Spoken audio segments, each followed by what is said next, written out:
Estados Unidos, ¿quién más creen que está en el grupo? No pasa eso en España. Los psiquiatras. ¿Por qué? Por el uso de drogas. Exacto, muy bien, doctor. En Estados Unidos el comité está formado por psiquiatras. Yo digo porque cuando estuve allá vi esos comités. Y en España no era así, eran 4. Porque justo cuando estuve para allá, el doctor que trabajaba conmigo, él era jefe del comité de endocrino. Cuando había él reunía a la gente. Había un caso y lo reunía, ¿no? Y se decidía qué va a hacer, no va a hacer. ¿Para qué? Para tomar la decisión si lo operan o no lo operas, ¿no? Ellos toman sí, no, ya, bla, bla, bla, ¿no? Entonces, sí, se maneja por comité. O sea, no es tan sencillo, ¿no? Es lo que se debería hacer, ¿no? Entonces, endocarditis, ¿no? Endocrinología, lo que tienen de Duke.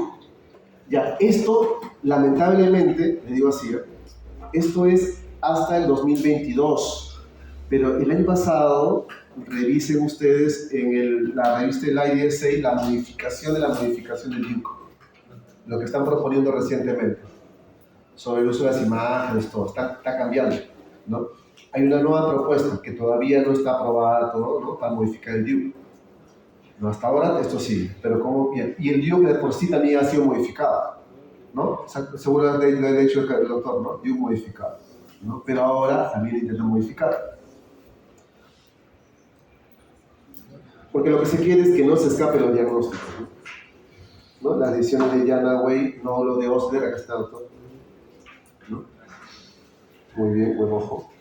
Las manchas de Roth, ¿no? Las astillitas. Siempre cuando viene un paciente con fiebre sostenida, yo tengo una manía de verle varias cositas. Yo le veo acá las encías, le levanto como caballito acá los labios, acá también las encías y los labios, le veo las uñas y sobre todo le veo la parte unguial, no le veo la parte periférica, los pulpejos, y me gusta ver mucho esta parte de acá, porque ahí también a veces, así como el paciente, se posa, ¿no?, en los lechos. Y en los pies, entre los dedos, porque me ha pasado, mira, que no hay nada en las uñas y que acá está la astilla. Igual también toda la planta. Es lo mínimo que hay que ver, aparte de ver sus soplitos, ¿no?, que eso es obligatorio. ¿Pero por qué? Porque si no, y si tiene síntomas neurológicos, ya fue, lo taqueo, porque no vaya a ser que haya un embolo séptico. Es bien complejo y bien interesante el endocarditis. Le duele la rodilla, ya fui. Hay que hacerle una ecografía o una tomografía para ver si no hay un absceso. Le duele acá, una eco o una tomo para ver si no hay un absceso. ¿Por qué? Porque emboliza, ¿no? Dispara, tac, tac, tac, tac, y donde menos creas. Donde menos creas. Por eso que siempre. Y por ese mismo motivo también con el aureus, como se han dado cuenta, la pregunta si va dirigido a eso, tú buscas, porque es una bacteria que tiende a embolizar también, ¿no? Y le gusta ir también al corazón, ¿no? Las astillas, bueno, ese es bien florido, ¿no? A ese nivel, mucho, ¿no? Pero normalmente, ¿dónde le gusta ir a la endocarditis? Si ustedes no le gusta ir acá. Acá debería ser. Si está acá, está haciendo endocarditis. Si está periférico, hasta podría ser un factor de coagulación. Pero que esté acá, ¿no? Cercano al lecho. Los exámenes auxiliares, sus más de 3 sets, ¿no? Ecocardiografía, no miren ustedes, ¿no? El ET es mucho mejor, ¿no? La transesofágica, ¿no?, que la transtorácica, ¿no? Los criterios de Duke, eso se lo va a pasar, ¿no? Estos son los criterios y estos son, ¿no?, cómo clasificamos con los criterios de Duke. Acá viene una discusión muy en función de la doctora, ¿cómo se llama? Pamela, ya. Pamela dijo que el cardiólogo dijo, bueno, el doctor, no, está bien, el doctor dijo de que es banco con Gental. No digo que voy a cambiar las cosas, ¿no?, porque todo está sustentado por literatura.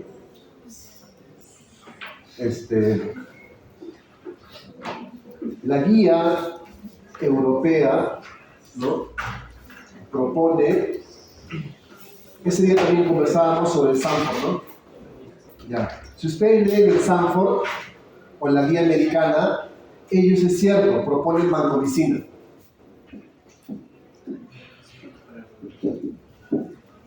Hasta hace 5 años era Banco Magenta.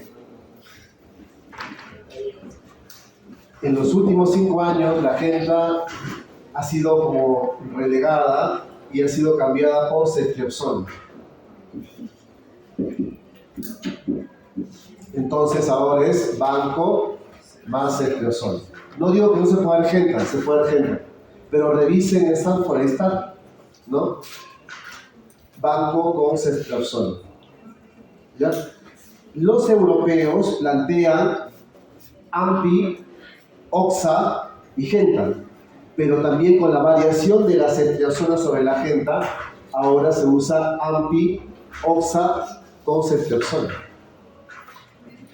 ¿Ya? Ceftriaxona que ofrece algo muy interesante, puede cubrir algunos gérmenes del grupo de endocarditis cultivo negativo. Al igual que la gente también, pero ceftriaxona tiene mejor cobertura. Y aparte, le da mejor sinergia a la banco o a la AMPI. ¿Para quién? ¿Qué cosa cubres con AMPI en endocarditis? A ver, ya le han hecho cara. ¿Ah? ¿Cuál? ¿Alguien dijo? Enterococo. Enterococo, muy bien. Entonces, con AMPI cubres enterococo. Cuando tienes endocarditis o bacteremia por enterococo, no puedes darle ampicilina sola. Lo tienes que dar, en este caso con Genta, pero actualmente es con ceftriaxona. ¿Ya? Eso ha cambiado bastante el manejo de endocarditis. Entonces, esto es algo, ahí están las contrapartes, ¿se dan cuenta? Pero revisen, por ejemplo, en las guías el uso de ceftriaxona, ¿no? Que es muy interesante. Una ventaja también adicional de la ceftriaxona es que no es nefrotóxica, ¿no? En el caso de endocarditis por enterococo, la Genta tenemos que usarla más tiempo, ¿no? Como 3 semanas. O sea, el riesgo de toxicidad es alto, ¿no? Disculpe, en el UpToDate lo dividía también con, se llama, con válvula protésica. Claro. Y le daba, o sea, a la OXA, a la ampicilina más la gentamicina le agregaba la rifampicina. Ahí está. Ahí está. Un consejo, el UpToDate es bueno para referenciar, ¿no? O sea, para tenerlo con una cosita por ahí, pero siempre básense en una guía. ¿Ya? Siempre hacen una guía. Pero ¿cuál es el motivo de darle rifampicina? ¿Ah? ¿Cuál es el motivo de darle rifampicina? Muy bien, ¿por qué? Ya me he hecho cargo, ¿no? ¿Por qué? A ver. ¿Qué cosa hace el aureus? ¿Qué le gusta hacer? Biofilm, muy bien. La rifampicina es uno de los medicamentos que supuestamente disminuye la formación de biofilms. En la antigüedad, no más la formación de los biofilms en el caso de dispositivos, ¿no? Por ejemplo, ¿no?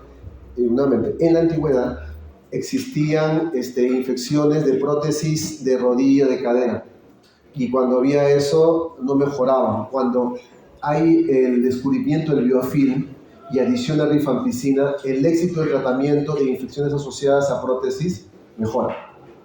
Entonces eso cambió bastante. Ahora claro, no quiere decir que mejoran al 100%, pero un buen porcentaje, ¿no? Ya había mejoría del tratamiento. Y por ese motivo, cuando hay dispositivos, generalmente tendemos a dar rifampicina. Gentamicina también tiene una función para disminución de la formación de biofilm, pero sobre todo para gram negativos. Quinolonas también tienen un poquito de acción sobre la formación de biofilm, pero para gram negativos. Rifampicina es casi exclusivo de biofilms por gram positivos, ¿ya? En este caso estafilococo. Por historia es para estafilococo, ¿ya? Pero claro, eso sí, solo sí usa prótesis, ¿no? Si no usa prótesis no tiene sentido. Y manejo quirúrgico, cuando esté falla cardíaca, cuando la infección se controla y sobre todo cuando hay émbolos. Por ejemplo, digamos, ¿no? Mi valvulita está bonita, todo eso, pero tengo 2 émbolos en el cerebro, 2 isquemias. Ya fue, esa válvula hay que cambiarla, porque está embolizando, ¿no? Y probablemente cuando tú veas el ojo no ves nada tan, no logras ver algo, pero cuando operes ves que hay abscesos. O sea, hay focos activos de infección. No va a mejorar lamentablemente con el tratamiento solamente. Por eso digo, el pescar tempranamente es quizás el mejor escenario para usar solamente tratamiento antibiótico, ¿no? Hay que ver en qué momento se opera. Pero esa decisión no es ni usted ni mía, tampoco te voy a decir, decida, ¿no? Esa decisión es de un conjunto, de los comités de endocarditis, quería decir.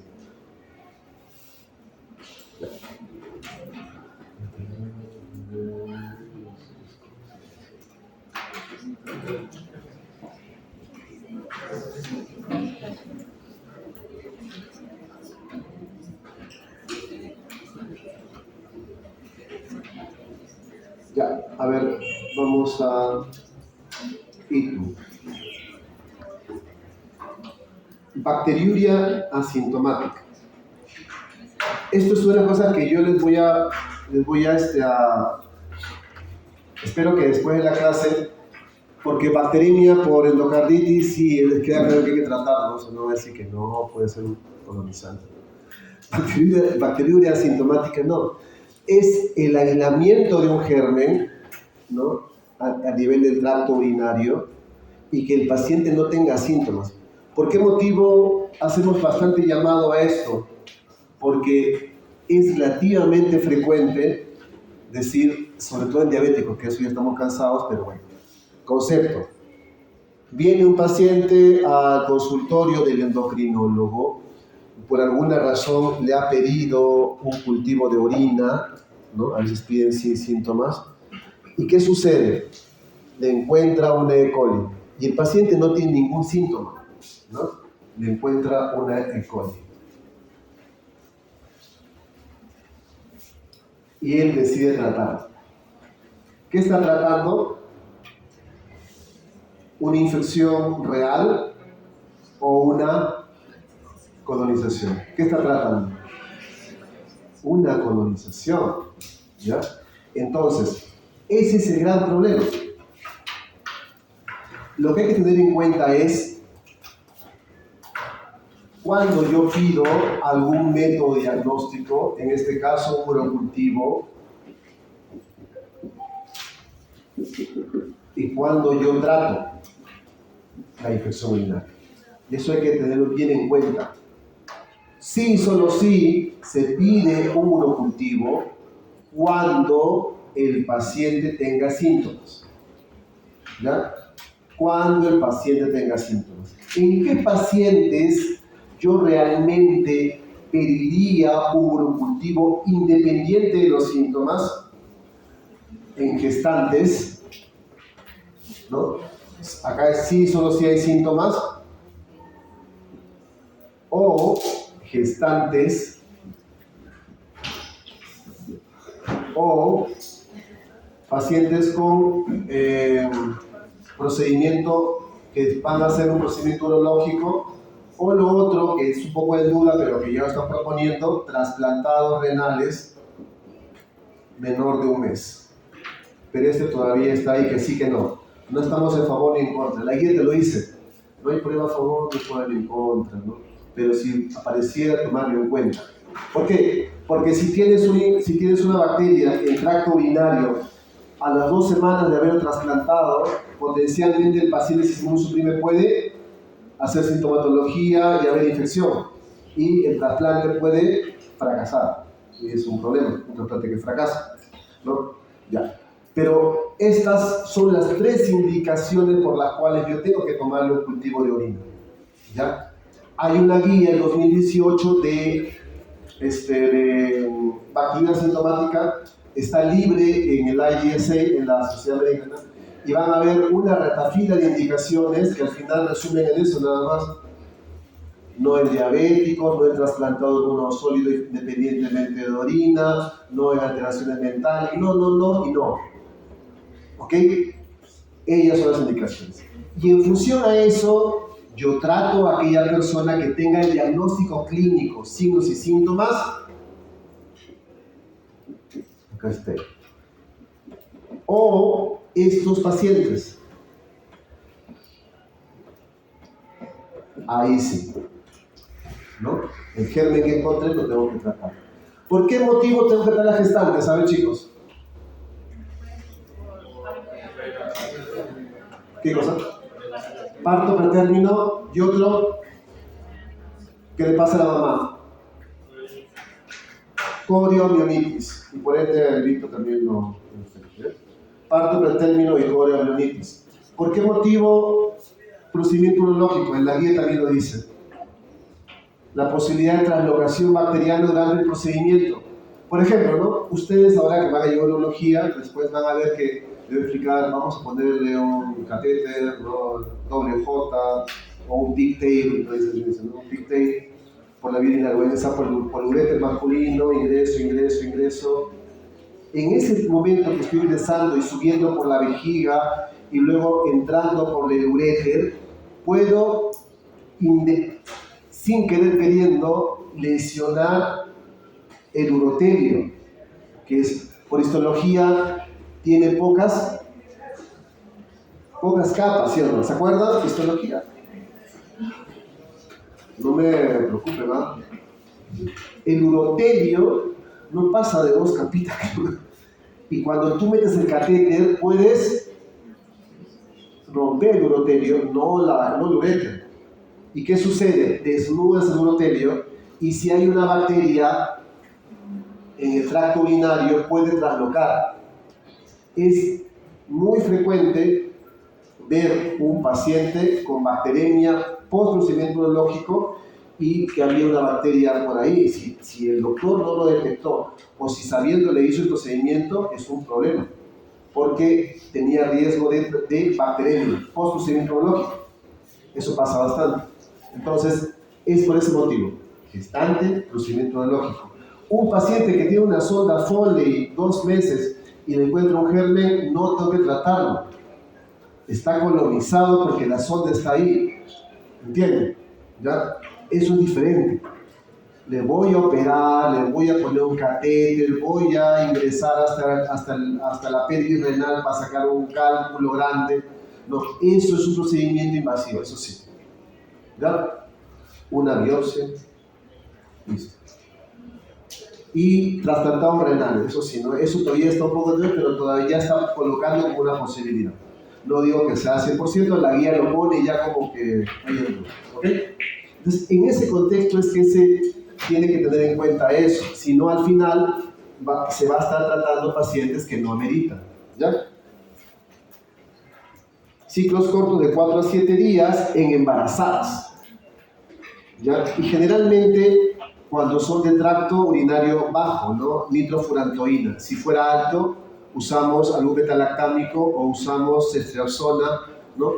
O podemos usar, si está muy leve, podemos usar un beta-lactámico, ¿no? Como amoxicilina. Entonces, la cobertura es bastante variable en función de la resistencia del germen, ¿ya? Porque acá se supone, cuando hablamos de bacteriología asintomática, se supone que hemos aislado el germen. No puedes decirme, otra cosa, decime, doctor, el paciente tiene bacteriología asintomática porque encontré leucos en orina.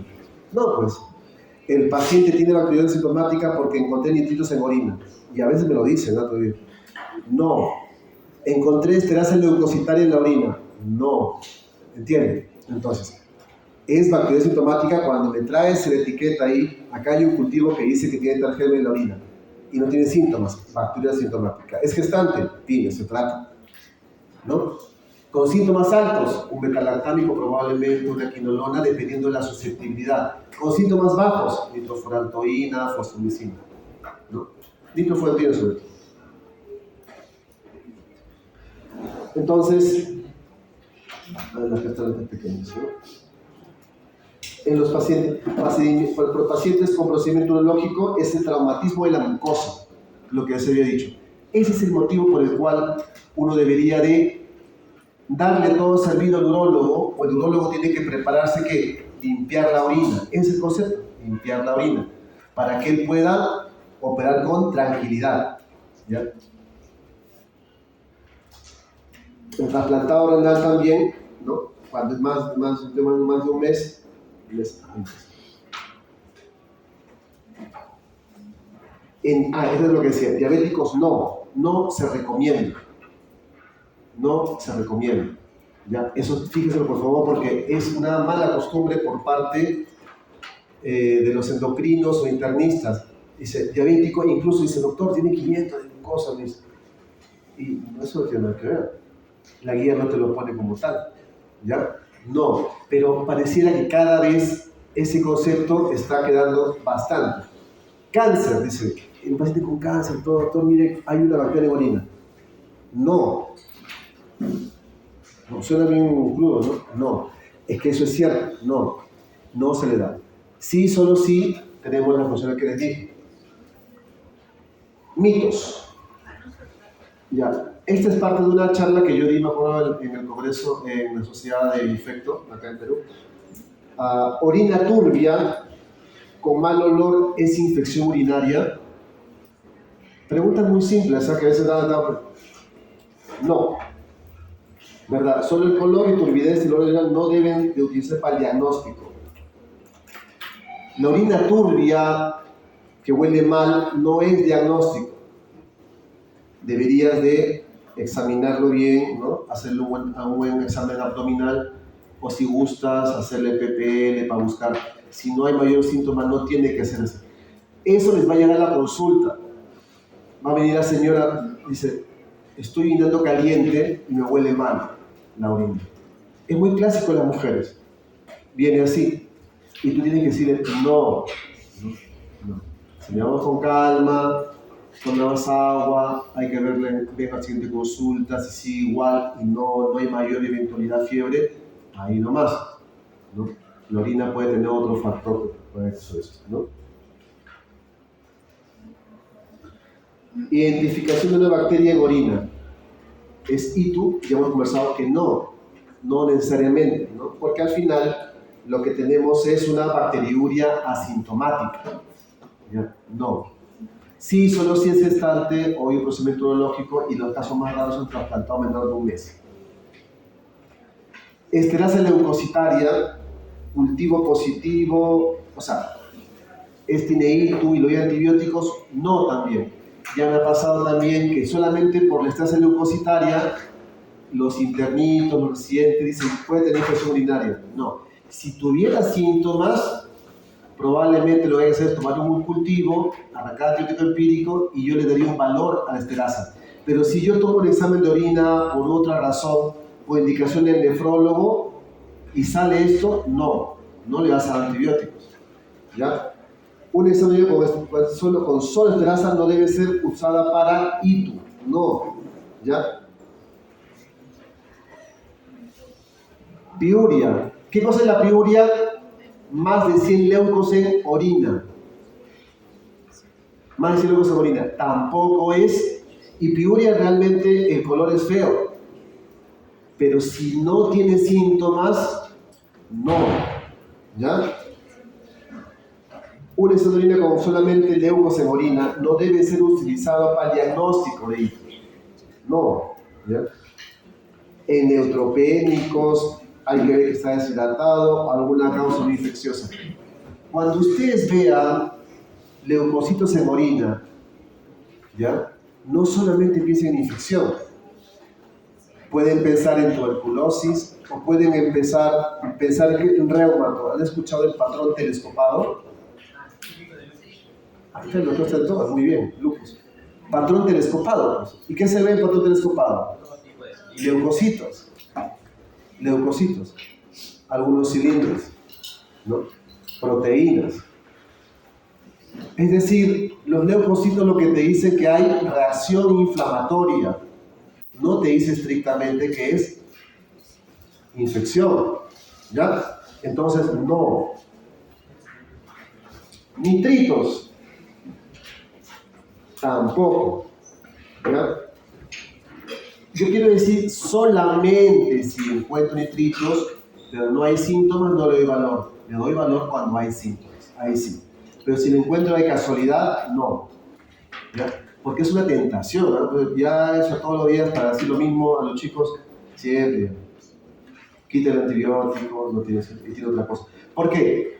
Para mí y para muchos infectores, muchos clínicos dicen, la famosa infección urinaria, muy famosa, cuando no es infección, sino cuando es leucocito, cuando es esterasa, cuando es neurocito, cuando es nitritos, cuando es diuria, se convierte en el día a día del médico en un distractor. Porque fácil es decir, el paciente está muy mal, vino con falla cardíaca. ¿Qué les compensó? La orina. Y así lo ingresas, al día siguiente, el doctor le hace caso al residente, es la orina, doctor, la orina. Y después, ¿qué cosa fue? Un absceso en el hígado, una endocarditis, mira que tiene una neumonía. Nunca fue la orina, ¿ya? Fue otra cosa, el catéter de diálisis, ya me ha pasado. Entonces, para echar la culpa a la vía urinaria, tiene que tener síntomas, porque si no te va a distraer en tu diagnóstico. Bacteriuria en portador de catéter. Ese dice, ahora sí, doctor. Tiene un catéter que está 1 mes, 2 meses, ahora encuentra una bacteria. No. Casi el 98% de personas que tienen un catéter más de 1 semana tienen un germen. Si tú tienes el catéter, no sé, pues, 2 meses, le tomas un cultivo, yo te aseguro que le encuentras mínimo 2 gérmenes. Hasta 3, hasta 4, quizás unas pseudomonas, pero no tiene síntomas. Está colonizado. Está colonizado. Entonces, no otra vez. ¿Verdad? El estado mental, eso es genial. ¿No? Paciente, acá sí hay que tener mucho cuidado, ¿eh? Y ahí sí ya no digo que no, que sí.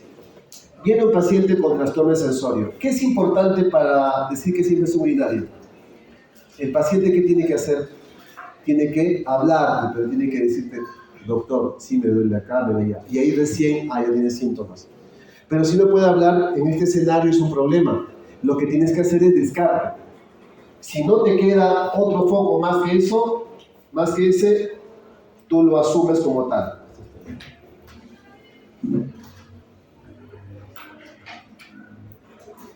Acá está mal enumerado.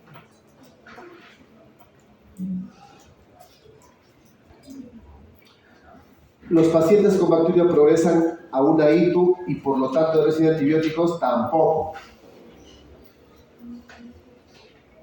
Ese concepto de que va a irse a una infección urinaria, doctor, no, hasta que no haga síntomas, sí. Pero si tengo un germen, entonces va a ir, no, hay que darle antibiótico porque puede transformarse, no hay que pensar así. ¿Ya? Cambio de estado mental, igual también. Acá es bien importante una cosa, tú buscas el foco. Si descartas una neumonía, otro foco, recién le puedes dar valor. Porque esas personas, ¿quiénes son? Viejitos con ACV, ¿no? Y que no te pueden hablar, y que lo único que pueden es esto, busca otro foco. Si otro foco no hay, probablemente hay que darle valor a ese foco. Pero no vas a ir de frente a decir que es una infección. Entonces tú tienes que ir tomando tus previsiones, ¿no? Levaduras o cándida en la orina, especialmente el catéter permanente, indica infección urinaria. ¿Y el tratamiento? No, tampoco. O sea, hay que tener mucho en cuenta eso, ¿no? O sea, levaduras pueden ser síntomas de colonización o uso de antibióticos por otra razón. ¿Ya? Y miren, por ejemplo, en el hospital, cómo están acá. ¿No? Esto es lo que dan, por ejemplo, para cistitis. Nitrofurantoína y fosfomicina y clavón. Pero, ¿qué es lo que yo empleo mucho para cistitis? Quizás alguna, eso más ve en las mujeres. No es muy frecuente en varones, ¿no? Pero en mujeres sí es más común. En varones generalmente puede pasar, si algún varón, por ejemplo, sobre todo en la comunidad LGTB, que son activos, ¿no? Y penetran a su pareja, ¿no? A vía anal, pues puede contaminarse el tracto urinario del varón, ¿no? Del activo. Entonces en ellos sí. Pero es justo en ese grupo. O el otro es que algunas personas, ¿no?, que tengan alguna inmunosupresión también puede suceder. Pero no es lo común. En mujeres es mucho más frecuente. ¿Por qué? Por la vecindad, la cercanía del ano la uretra, ¿no? Entonces eso puede ser, ¿no?, por contaminación local puede suceder. Y si fuera así, nitrofurantoína o fosfomicina, ¿no? Esto son los más comunes. Y acá en las pielos, en mi hospital, lo que nosotros damos cuando sospechamos que no es LED. ¿En quién sospechamos que no es LED? En el razonamiento acá. Que sea comunitario y que no haya estado expuesto los últimos 3 meses y esté estable. Entonces, decimos, esta mujer probablemente, o este varón probablemente no tenga un germen LED. Y yo decido, al menos en mi hospital, por el mapa microbiológico que tenemos de ambulatorios, ceftriaxona o gentamicina. No va muy bien con eso, incluso amicacina. ¿Ya? Un aminoglucósido o una cefolina tercera no va bien, siempre en cuando que no sospechen esos gérmenes. ¿Ya? Y si hay pielonefritis, ¿no?, y vemos acá hemodinámicamente estable, ¿no?, sí, y sospechamos el LED, hay muchas veces lo que tratamos de ver en la medida de lo posible es de usar piperacillin, tazobactam o ertapenem. Hemos tenido ertapenem por ocasiones porque es muy caro para el sistema público. En el hospital, en la clínica sí. Preferimos usar ertapenem 1 a 2 días y lo mandamos a casa con ertapenem. Porque el ertapenem se puede una vez al día intramuscular, 5 días más y ya está, ¿no?, para casa. Pero eso no sucede mucho en el aspecto público, porque es puesto más caro. Una ampolla de marca de ertapenem llega a valer 250 soles. Por genérico está 120, igual es caro, una persona no lo puede comprar. Y el Estado lo compra por temporadas, pues se le para acabando, ¿no? Si está inestable, ¿no?, si el paciente está hemodinámicamente inestable, si usamos, y hay riesgo de LED, ahí sí usamos un carbapenem. En mi hospital, ¿no?, tenemos meropenem y imipenem. Y cuando está inestable, ertapenem no es lo mejor, porque ertapenem no se distribuye bien. ¿Ya? Se distribuye bien el meropenem. Usamos meropenem por unos 2-3 días, se estabiliza, y si está bien, en la clínica lo cambiamos a ertapenem y mandamos a casa con ertapenem, hasta que se logre estabilizar, ¿no? Sale la sepsis, sale el cuadro inestable. Básicamente así es como nosotros nos jugamos en el hospital. Pero esto va en función, esa es la ventaja al menos del hospital, que sí tiene bien su mapa para ir en infección urinaria. Entonces, esto está basado en un mapa microbiológico, ¿no? Esa es la ventaja. Cuando tienes un mapa, si no hay un mapa es un problema. O sea, no puedes armar tus esquemas de uso antibiótico empírico.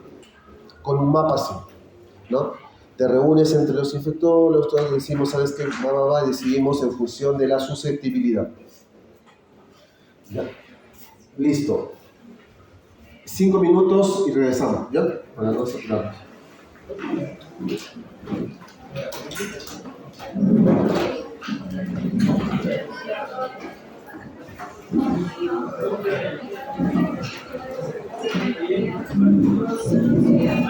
5 minutos, ¿ah? Porque si no, no.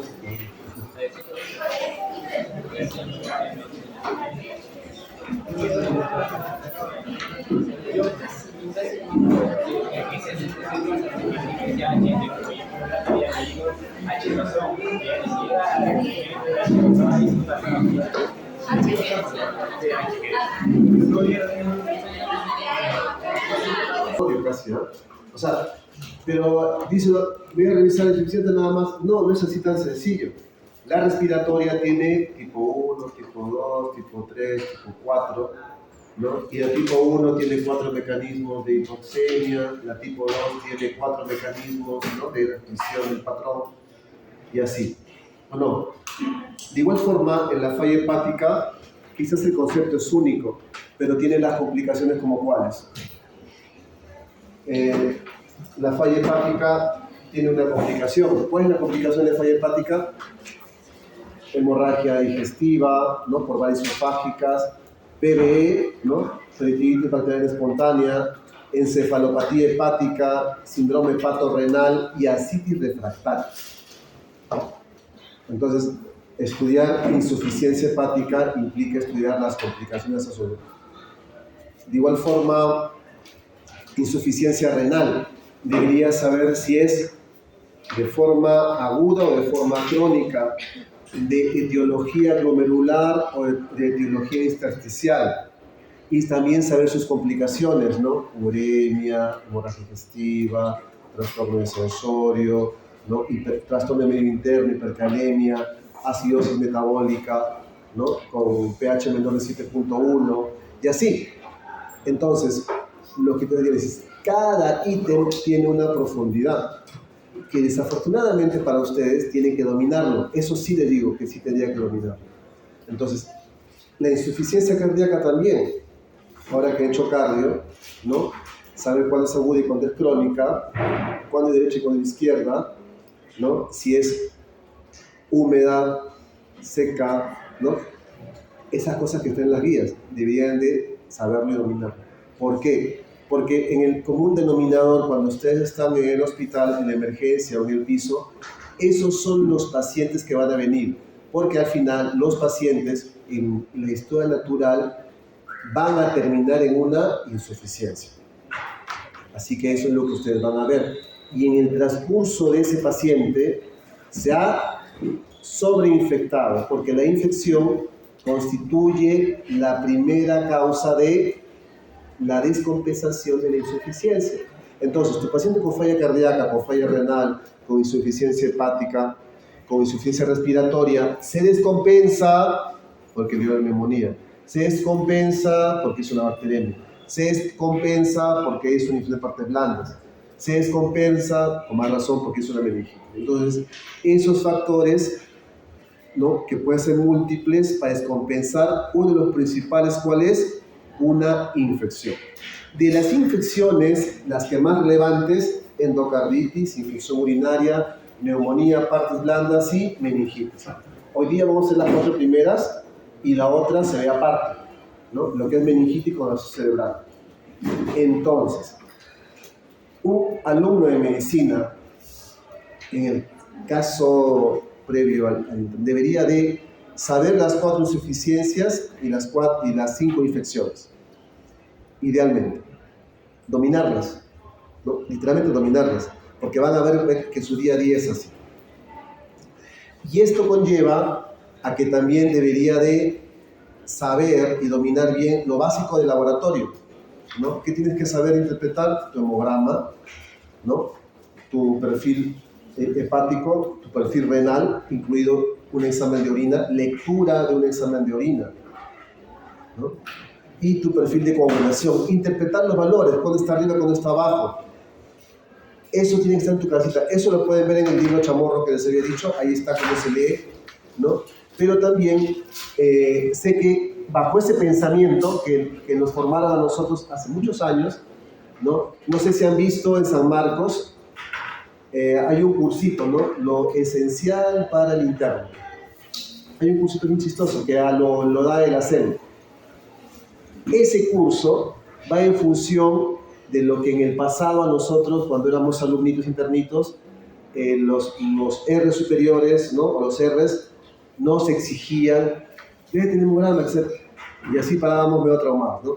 Aprender otra cosa. ¿Para qué? Para llegar al internado y sabiendo eso mínimo, porque a la larga había sido cierto, había sido útil. Pero actualmente, como todo es monetizado, ya hay varios grupos de USAMEDIC, del ASEM de San Marcos, y algunos así medio, estos, ¿cómo sería? YouTubers, o sería, no sé, chicos médicos que, ¿no? Más jóvenes, han sistematizado esto y dan estos cursos de lo esencial internado, que al final se resume en lo que les digo. 4 insuficiencias, 4 infecciones, interpretación de laboratorio, interpretación de una radiografía, interpretación de la lectura del AGA. Eso está. Pero eso es lo que normalmente siempre nos exigía, ¿no? Que debemos saber, porque eso va a ser el día a día. En ese camino, y lógicamente los antibióticos, pero en ese camino es donde vamos a ir, ¿no?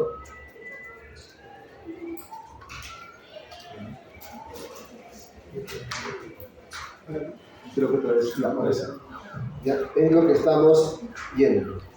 Ya hemos visto, hemos revisado un poco básico al inicio de microbiología, resistencia, antibióticos, dentro del antibiograma, ¿no?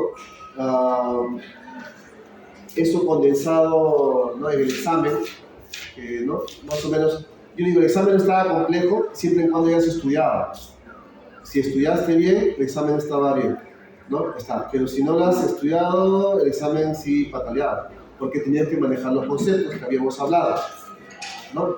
Ok, entonces, luego de ver esto, vimos fiebre, shock, sepsis, ¿no? Y ahora vemos cosas específicas.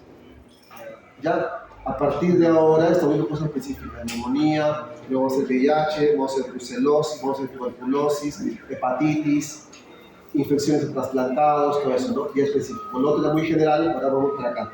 Pero vamos a usar lo que hemos hecho en los primeros capítulos. Eso no se va a dejar de usar, no se va a dejar de preguntar, ¿ya? Se va sumando. El único capítulo quizás que voy a tener que hacerlo independientemente es VIH, tuberculosis y hepatitis. Después lo demás se junta. Todo lo demás se puede mezclar. Y en la parte final es control de infecciones, ¿no? Que es también esa parte. Pero después al final todo se une, ¿ya? Entonces vamos a ir viendo.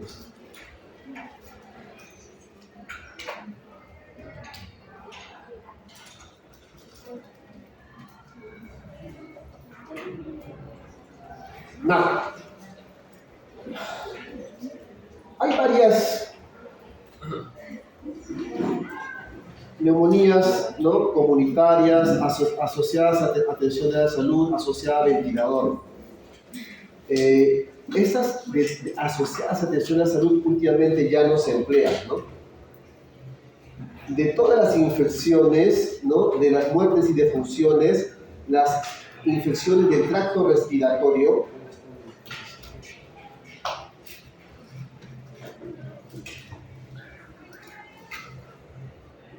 acá. Las infecciones del tracto respiratorio son importantes a nivel mundial. O sea, es bastante frecuente la mortalidad asociada a neumonías. Lógicamente, las enfermedades cardiovasculares ahorita son el boom, pero si yo les dijera en mi época, cuando yo era alumno, hace muchos años, en los 90, las infecciones eran lo que más predominaba. Perú empezaba recién a tener casuística de infecciones asociadas, ¿no?, de enfermedades crónicas no transmisibles. Hay un doctor que es bastante admirable, que es el doctor Jaime Miranda. No sé si han escuchado de él. Jaime Miranda es un alumno, fue alumno de Gaetano, que este chico se fue, bueno, no digo chico, casi es de mi edad, un año mayor, creo que yo, 2 años. Pero él se fue a Inglaterra a hacer su maestría de salud pública, todo eso. Cuando regresa lo traen acá. O sea, había una beca de retorno. La universidad lo trae y como que le pagan el sueldo para que haya investigación. Y él logra conseguir financiamiento. ¿Cuál fue su kit de estudio? Para que vean qué interesante. En esa época se desconocía si las enfermedades crónicas existían o había algún registro en la sierra peruana. No había registro de saber cuántos diabéticos, hipertensos, gente existía así en la sierra. O mejor dicho, que no haya contenido en la costa. Cuando él detecta que había un buen porcentaje, ahí la cosa cambia. O sea, las personas de la sierra, hasta en mi época, pensábamos que estaban con menos riesgo de enfermedades cardiovasculares. Y él cambia eso. Entonces, él cambia ese concepto. ¿Por qué? Porque encuentra que no es así. Encuentra que ya no son las infecciones. Entonces, si ustedes ven la epidemiología de esas enfermedades en Sudamérica, o Perú sobre todo, en los 90 y 80, primera causa de muerte, infecciones. Y una de ellas era la neumonía. Pero en la actualidad nos hemos occidentalizado a tal punto que ¿cosa ven en los hospitales ustedes? Diabéticos, ACVs, cáncer, hipertensos, hipercolesterolémicos, isquemias periféricas, o sea, en piernas, en brazos. Eso es. Yo he visto más neumonías, diarreas, ¿no? En mi época. Y enfermedades tropicales. Y por eso que cuando yo me formé como residente, nos han dado duro de tropicales, no mucho de antibióticos. Éramos expertos en VIH y tropicales, ¿no? ¿Ustedes ven eso? Pero las cosas han cambiado. Ahora los infectólogos ahora salen siendo unas máquinas en resistencia antimicrobiana, antiviral. Eso es el escenario actual. Porque el problema actual, aparte de las enfermedades crónicas, ¿cuál es? La resistencia. Ese es el problema actual, es el negocio de nosotros. Pero aún así, las infecciones respiratorias siguen siendo un gran problema.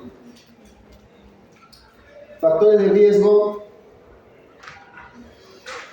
¿no? Algunas insuficiencias y siempre enfermedades neurológicas, porque ellas se predisponen a broncoaspiración o microaspiración, ¿no? Recuerden siempre, pacientes con enfermedades neurológicas siempre puede haber microaspiraciones o peor aún aspiraciones, ¿no? Entonces lo que hay que hacer es el abordaje, es estratificar los riesgos, el diagnóstico, sea radiológico, microbiológico. Hay que utilizar bien si es que tenemos la posibilidad de ver si es que está asociado a una sepsis con procalcitonina y el manejo en sí. Hay varias formas de clasificar o estratificar a las neumonías. Generalmente pueden ser de la comunidad o hospitalarias, pero sobre todo esto se usa más en comunitarias. Es con el criterio de Fine, o seguro han visto en el caso de neumo el CURS, ¿no? CURS 65. Yo les voy a contar que lamentablemente el CURS 65 no es tan exacto. ¿O no? ¿Les ha dicho el doctor? Sí ha dicho que no es tan exacto. Este es mejor, pero este es muy largo. En mi época usábamos esto. No había las calculadoras de score. ¿Han visto Medcal? Usan Medcal, es una maravilla esa cosa, ¿no? Eso hubiera habido en mi época, no había. O sea, usábamos un manualito que teníamos que se llamaba Tarascon, donde estaban todas las tablitas, ¿no? Y mirábamos así, y lo clásico que era paciente de 70 años con síntomas respiratorios fue, ¿por qué? Porque más de 70 es categoría 3, se hospitalizan. Entonces llegaban en 80 con neumonía, ya fue. Ya. Vamos a hacer todo para hospitalizar, tomamos la placa porque su gasometría ya se hospitaliza. Pero llegaba de 40 y 50, le hacemos la tablita. No, y no se hospitaliza, qué bueno. Clase 2, en su casa, ¿no? Vamos a dar antibióticos, intramuscular, lo que sea. Clase 3 ya fue, ya hospitalizar. Y con la edad nomás sacábamos al paciente, ¿no? Entonces, es más complejo, ¿no? Es más complejo, ¿no? Domicilio, clase 3, ¿no? Y clase 4 ya fue. El clase 3 ya está pensando. Entonces, este es mucho más específico, sí, pero este es más fácil. El curso es mucho más fácil, es mucho más práctico, pero hay que tener mucho cuidado. Yo siempre recomiendo a los chicos, valoren bien su curso, que es como un screening, y si hay tiempo con el Medcal, hagan el Fine. ¿No? Les va a dar más certeza. Es algo así como el shock séptico. Actualmente recomienda que use 2 scores. No, es el mejor. Radiografías, ¿no? Hay muchos patrones. Ojo que si tienes un patrón de este tipo, claro, y si está con síntomas de infección, vas a decir que es una infección. Pero ojo que también podría tener un patrón intersticial, y eso está en el grupo de neumonías atípicas, ¿no? Que pueden ser virales o por gérmenes atípicos. Y los gérmenes no comunes, ¿cuáles son? Mycoplasma, Clamidia pneumoniae, Clamidia psittaci o virales. Las virales. Las neumonías virales son catalogadas como neumonías atípicas. Y como hablamos en el tema de virus respiratorios, buen grupo de infecciones de tracto respiratorio bajo que no tengan consolidación podrían ser virales. Desafortunadamente en nuestro país no existe kit, ¿no?, de diagnóstico tan fácil uso para neumonías atípicas. Actualmente ya existe el panel de Filarray o el panel de Neumovac y Neumovir que te puede, con el hisopado, más o menos sacar qué germen hay, ¿no? Pero es muy caro. Pero eso sí te puede ayudar a diferenciar. Eso actualmente es una maravilla porque es mejor que hace muchos años. Dentro de la microbiología, lo más frecuente, el estreptococo, el Haemophilus, la micoplasma, el clamidia, ¿no?, es lo más frecuente. Y nunca, nunca dejen de pensar en las virales. En virales, siempre consideren los virales, porque ese es un error muy frecuente por parte de los colegas, en que todo considera que es bacteria y el paciente no mejora en 72 horas, le estamos poniendo antibiótico, y luego cuando se dan cuenta el pulmón está blanco. Que eso puede ocurrir ¿con qué? Con influenza, más aún con SARS-CoV-2, con COVID, el pulmón te lo fibrosa. No sé si en Neumo han visto, les han mostrado imágenes, es terrible. Entonces, más o menos por ahí vamos.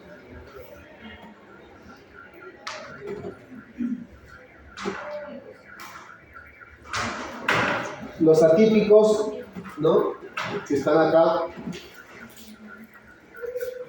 ¿no?, micoplasma, legionela, clamidia, más infrecuentes, ¿no?, otros patógenos, todos los virales que hemos conversado, e incluso Coxiella, Francisella tularensis en los conejitos, ¿no?, que da la tularemia, ¿no?, pueden dar neumonías atípicas, ¿ya? Entonces, no solamente hay que quedarse en pensar que puede ser Strepto, Moraxella, Haemophilus, ¿no?, o podríamos también pensar en Staphylococcus aureus como tal, pensando que puede ser solo neumonía. Las bacterias no son las únicas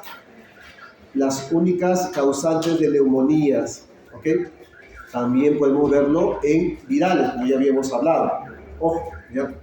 El año 2019, me acuerdo, hay un grupo de investigación o algo así acá en la universidad, me invitó para hacer una charla porque fue bien gracioso. Me dijeron, doctor, quiero que nos ayuden con radiología de las neumonías. Y yo digo, pues es imposible, no te va a hacer de cada bacteria, es imposible, eso es inmanejable. Entonces la forma en que lo vimos fue diferente. ¿Qué enfermedades pueden imitar un patrón neumónico? Entonces, no todo patrón consolidado a nivel de los pulmones tiene que ser considerado una neumonía. Una consolidación podría ser neumonía, claro que sí, pero podría ser un TEP, podría ser un cáncer, podría ser diseminación linfangítica, podría ser una reacción adversa a droga como en el DRES. ¿Me dejo entender? Entonces, aparte de pensar en que puede ser neumonía, hay que pensar en otras condiciones no infecciosas, ¿ya? Eso hay que tenerlo siempre bien en cuenta.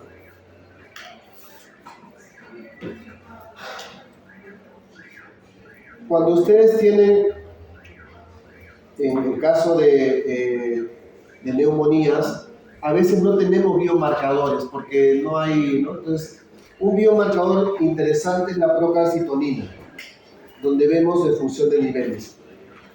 El punto de corte ideal siempre es 1. Si tienes procalcitonina más de 1, estás sospechando en primera opción en que haya bacteremia. ¿Ya? Bacteremia. Si tiene más de 10, bacteremia con alta mortalidad, ¿no? Pero 1, bacteremia, más de 1, perdón. Y en ese contexto, un paciente con neumonía, ¿no?, y tiene más de 1, hay que darle todo el valor, ¿no?, a ese hallazgo radiográfico, ¿no?, y también dar que la enfermedad que tiene el paciente sea sistematizada. ¿Ya? Entonces, eso hay que hacer. Y es un biomarcador muy ahora, bueno, lamentablemente, en hospitales públicos, algunos sí lo tienen, no todos lo tienen, pero en las clínicas privadas todas tienen progesterona. Y a veces piden de más todavía, ¿no? Pero todas tienen progesterona. Entonces, lo puedes usar de forma juiciosa en función como un biomarcador incluso para neumonía. El manejo ambulatorio, ¿no? Empleamos amoxicilina y doxiciclina, como menciona la guía, ¿ya? Y siempre asociado a un macrólide. ¿Por qué? Porque dentro del espectro de las neumonías, el paciente podría tener una bacteria extracelular o un agente atípico, ¿ya? Como tal. Si consideras la posibilidad ¿de qué? De bacterias. Porque lo otro que tienes que tener en mente es que no vaya a ser una viral. ¿Cuál es el virus que se sobreinfecta más? ¿Cuál es la infección viral que se sobreinfecta más? ¿Ah? ¿Qué virus provoca neumonía viral o infección del tracto respiratorio bajo que se va a sobreinfectar al quinto día? Lo dijimos en la clase anterior. Es clásico ese virus. ¿Ah? Influenza. El virus de influenza ocasiona infección del tracto respiratorio alto y bajo, primeros 3-5 días, y al quinto día el paciente se puede sobreinfectar con una bacteria, con estafilococo o estreptococo, ¿se acuerdan que le dije? Y en la pandemia del año 18, los casos de los pacientes eran más por muerte. ¿Por qué? ¿Por qué, Germán? En esos pacientes. En la gripe española, ¿qué germen mataba a esos pacientes? Estreptococo. El 2009, ¿se acuerdan que les comentaba? No están atentos. En 2009 se encuentran que no solamente el estrepto, sino staph y estrepto. En 2018 más se encontró estrepto. ¿Ok? Entonces siempre hay que estar pensando en esas posibilidades. Y en el manejo hospitalario ya es diferente, ¿no? O sea, realmente hay que usar un metalactámico endovenoso, que va desde la ceftriaxona, ¿no? Al cefepime, piperacilleta, Zobactam o carbapenem, ¿ya? En función de lo que encuentre también empíricamente en su hospital. Y si tiene riesgo para MRCA o riesgo para gram positivos como estafilococo, agregas. ¿Por qué? Porque es posible que un paciente tenga neumonía y tenga una lesión de partes blandas. Y cuando ves la radiografía ves émbolos. Émbolos, producto de bacteria por staph. Entonces das tu cobertura común y corriente con ceftriaxona, ¿no? O piperacilleta, y tienes que agregarle una cobertura para un gram positivo, ¿no? Llámese oxacilina, en nuestro país está bien, o cefazolina, o si tuvo antecedente de hospitalización reciente, vancomicina, pensando que puede ser un MRCA. ¿Ok? Más o menos por ahí va la cosa. Entonces, es diferente el manejo de un paciente ambulatorio que uno que hospitalizado. ¿Ya?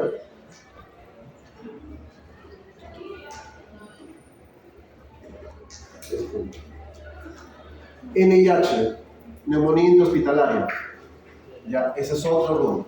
En el caso de neumonía intrahospitalaria, una cosa muy importante, ¿no?, es ver las definiciones. Normalmente decimos que una persona se coloniza de los gérmenes del hospital si ha pasado más de 48 horas. Por ejemplo, a mí me da un ACV, me hospitalizan por un ACV en la unidad de cuidados intensivos. Al cuarto día me da fiebre, porque yo ni ingresé con fiebre, tienen que considerar que me he colonizado. He pasado más de 48 horas en un hospital, en una unidad crítica, posiblemente el colega que me examinaba, ¿no?, que agarraba quizás mi nariz, mis ojos, ¿no?, o que abría mi boca, no se lavaba las manos y me pasó el germen que estaba de mi vecino al costado. Eso es común. La tasa de lavado de manos en los hospitales públicos y también en las clínicas, a veces en promedio están en 40%, 50%. Se dice que para que no haya transmisión de gérmenes, la tasa tiene que ser más de 80%. A veces lo que hay que tener en cuenta es que desafortunadamente hay hospitales pobres y no tienen alcohol gel. Entonces no tienes cómo lavar. Pero eso conlleva a que tú estás tocando a un paciente, vas al otro paciente y sigues tocándolo y transmites germen. Por ese motivo, y por convención, se dice que más de 48 horas ya estás priorizado por el hospital. Por lo tanto, que ocurre más de 48 horas después de su ingreso. No estaba con una infección, ingresó por una ACV, ingresó por una hemorragia digestiva, ¿no? Ingresó, qué sé yo, por un abdomen quirúrgico y después neumonía al ventilador que haya estado intubado más de 48 horas, ¿no? Más de 48 horas, ¿no? Mayor a 48 horas después. Neumonía asociada a atención a la salud, que es del 2005, esto ya no se considera, y neumonía aspirativa, ¿no?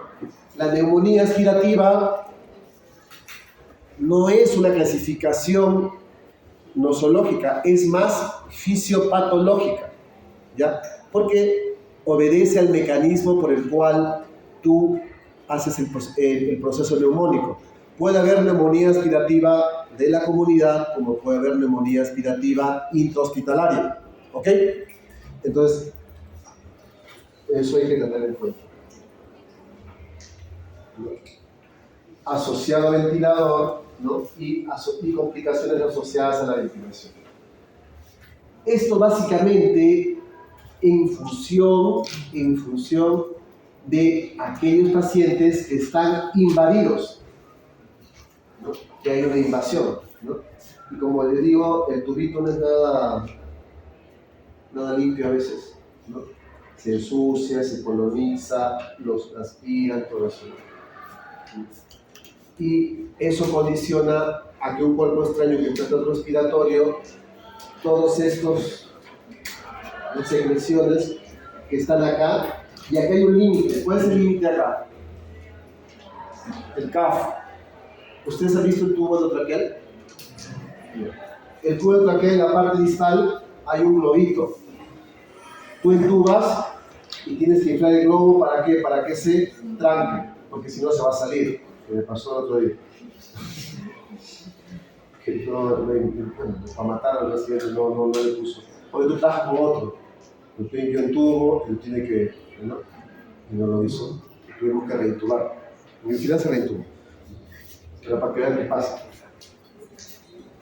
Entonces, esto es el límite, pero mire encima de esto. Está sucio. Y es normal porque hay secreción, ¿sí o no? Porque la enfermera luego está aspirando, pero mira cómo ya va. En algún momento esto va a ir al tracto respiratorio bajo. Normalmente se dice que un tubo debe estar 10 a 15 días máximo y deberíamos, pues, retirarlo en ese tiempo, sacarlo o en su efecto colocarlo en la traqueostomía. Pero si no fuera así, estaría más de riesgo. Entonces el paciente podría ser la posibilidad de una posible neumonía o una neumonía probable, ¿no? Entonces, básicamente cuando está intubado. Y también se considera neumonía al ventilador si el paciente sale de la intubación hasta 3 días después. Por ejemplo, a mí me extuban ahorita, y yo lamentablemente a las 48 horas hago tos y requiero oxígeno. Entonces, y me ven la placa, tengo una mancha que no tenía, ¿no? Un infiltrado. Entonces sí podría decir, el doctor está haciendo una neumonía asociada al ventilador porque está dentro de 72 horas de haber sido extubado. Entonces, ya, ¿ok? Traqueobronquitis, que es otro problema muy común, ¿no? Por el tener el tubo, ¿no? Los que tienen CS son mucho más manejables, ¿no? Lo importante en la traqueobronquitis es esto: que no haya infiltrados. Si no hay infiltrados, asumimos la posibilidad de traqueobronquitis. En el caso de las neumonías aspirativas, hay que tener en cuenta una cosa muy, muy importante, ¿no? ¿Cuáles son los factores en sí que pueden condicionarte, ¿no? Enfermedades crónicas, y una de las cosas muy interesantes son aquellas que dificultan el reflejo de la tos, enfermedades neurológicas de por sí. Entonces al final lo que haces es que te broncoaspiras, ¿no? Medicación, alcohol, stroke, demencia, enfermedades degenerativas. Te broncoaspiras y al final desarrollas neumonía aspirativa. Hay un gran cambio del concepto, es que en los años 70 se decía que las neumonías aspirativas eran mucho más frecuentes por gérmenes anaerobios. Pero como les había mencionado, eso ha cambiado, porque ahora lo que más se ve, ¿no?, son gérmenes que no son anaerobios, y por lo tanto la guía ya no recomienda cubrir de rutina hasta, no el 2019, pero hasta el 2022-21 a los residentes, porque la verdad es cierto, hay un hospital público docente, no hay San Luis de Mayo, Cayetano. No digo lamentablemente, ¿no?, porque hay que vigilarlos, pero a veces no se vigila a todos, porque son muchos residentes. El hospital es gobernado por residentes, con sus séquitos de internos. Entonces, si tú estás detrás de ellos, son la muerte. Entonces, estamos en el 2021, la guía salió, ya hemos hecho la clase y todo, así como ustedes, ¿no? Y seguían metiéndole clindamicina al paciente. Entonces, también que tuvo un cambio radical por parte de control de infecciones, de la doctora Coralí, de control de antibióticos, de enseñar, porque eso sí es lo bueno de Coralí. La doctora Coralí García es la jefa de uso de antibióticos en el hospital, yo soy parte del equipo, entonces, enseñar en ronda, en clase, chicos, por favor, ya no usen clinda, solo se usa en empiema o neumonía necrotizante. Repite, repite, repite, repite, y ahora ya no usa, ya lo sabe. ¿Entiendes? Cambiar ese concepto que hasta a mí me han enseñado en la Facultad de Medicina, ¿no?, que usamos siempre aspirativas, clindamicina con tubetaláctamico. No, no es así. Sí, solo sí, nada más hay absceso o empiema, o sea, necrosis o empiema. Ahí sí usamos clindamicina, ¿no? Derrame pleural con una neumonía, clindamicina, porque podría ser un empiema. Una imagen necrotizante, clindamicina, ¿ya? Ahí sí. Igual hay que hacer todo lo demás. Entonces, eso ha ido cambiando por la propia microbiología. Ya, esto después, esto lo van a ver cuando empiecen las láminas. Los factores de riesgo. Ventilación mecánica, por el hecho de que pueda ser una neumonía asociada al ventilador, la edad, método de conciencia, cirugía torácica, presencia de monitor, fármacos, ¿no?, reintubación, ¿no?, politraumatizados, parálisis, malnutrición. Enfermedades crónicas. O sea, todas ellas pueden ser un factor de riesgo para neumonía intrahospitalaria.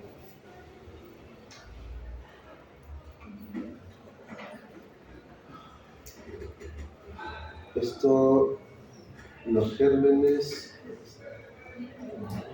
Entonces, existe una serie de factores de riesgo que no solo se cumplen para intrahospitalarias, pero es importante tenerse en cuenta porque una cosa muy clásica de intrahospitalarias es decidir si vamos a darle cobertura empírica para pseudomonas. Cuando ustedes hablen de cobertura empírica para gérmenes intrahospitalarios, hay que decidir quién tiene la chance de tener pseudomonas o algún gram negativo resistente. Entonces, eso hay que tenerlo bien en cuenta, ¿ya? ¿Qué es el factor más importante? Probablemente un factor muy importante que no está dentro de los considerados acá es haber sido expuesta a área crítica. Muchos hospitales en Perú, sus áreas críticas están colonizadas por pseudomonas, sobre todo las UCIs. Entonces, que haya estado en UCI y que después el paciente desarrolle, ya sacándolo de UCI a piso, desarrolle un cuadro de una infección respiratoria baja o requerimiento de oxígeno, ese paciente obligatoriamente hay que darle una cobertura con un antipseudomónico al menos. ¿Ya?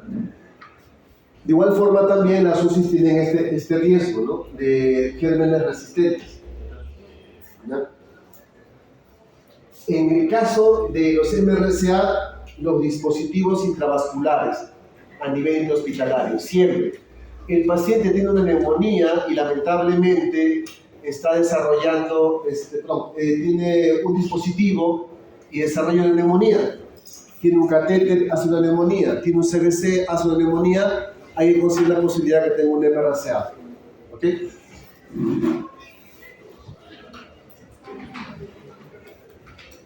Ahí están los factores, ¿no?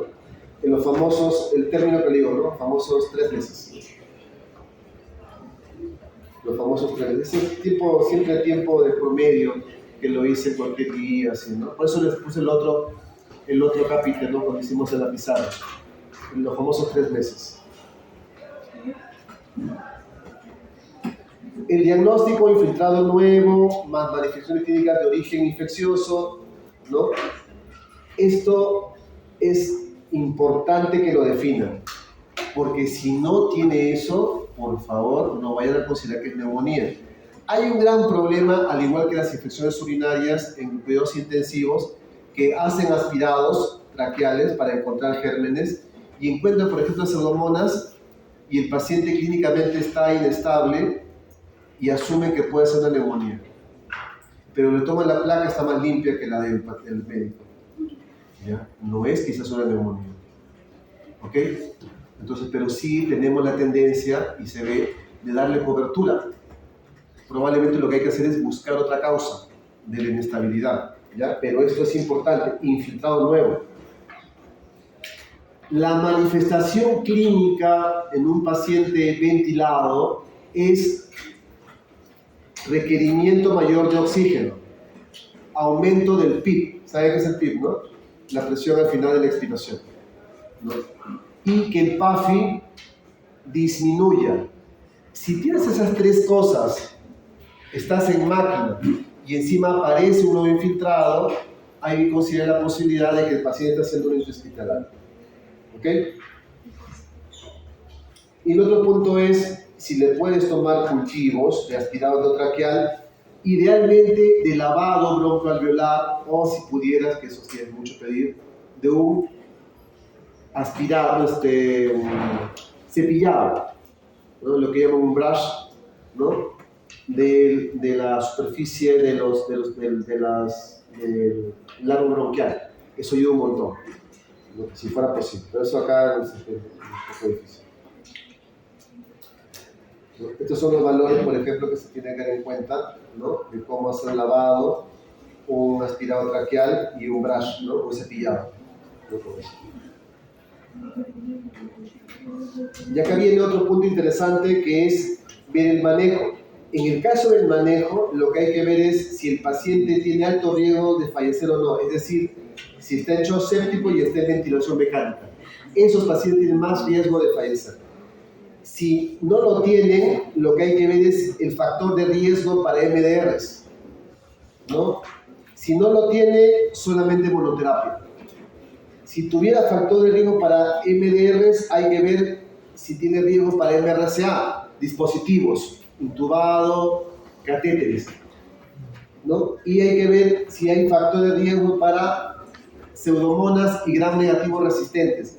Porque si fuera así, hay que darle cobertura para pseudomonas y probablemente cobertura doble, ¿no? Puedes usar ceftazidima más aminoglucósido, ceftazidima más una quinolona, carbapenem más un aminoglucósido y tu cobertura para MRSA, ¿no?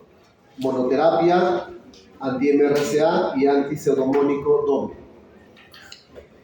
¿no? Esto del hospital se lo voy a dejar acá, ¿no? Este es el manejo para neumonía de ventilador. De igual forma, factor de riesgo para MDR y qué germen está colonizando tu UCI. En mi hospital, la ventaja es que sí sabemos qué gérmenes tenemos.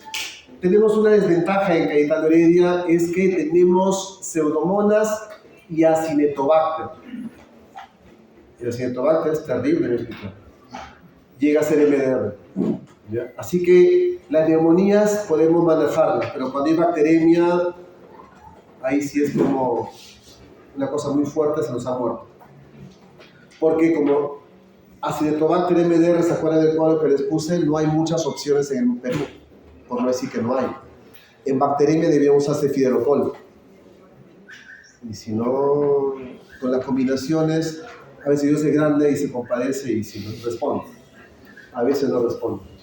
¿Ya? En neumonía, como es localizado, probablemente las combinaciones que damos con tigenciclina, carbapenems o ampicillin, a ver, sí responde.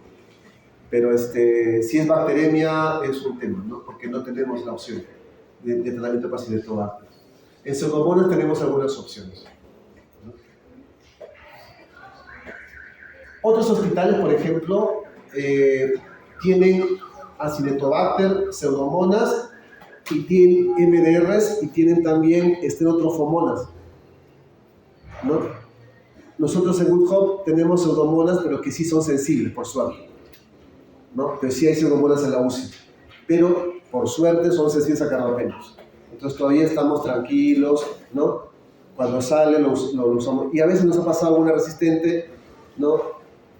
Ahí vamos, pero generalmente por suerte no tenemos Acinetobacter, o sea, no está cauterizado con Acinetobacter. Es una ventaja, ¿no? Pero en hospitales públicos sí ese es el problema.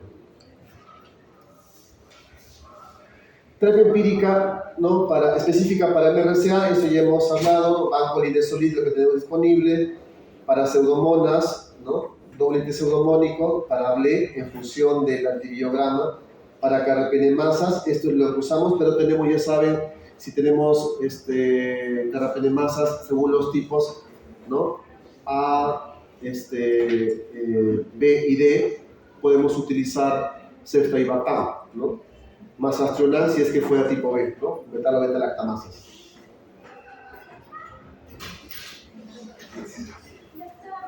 Sí.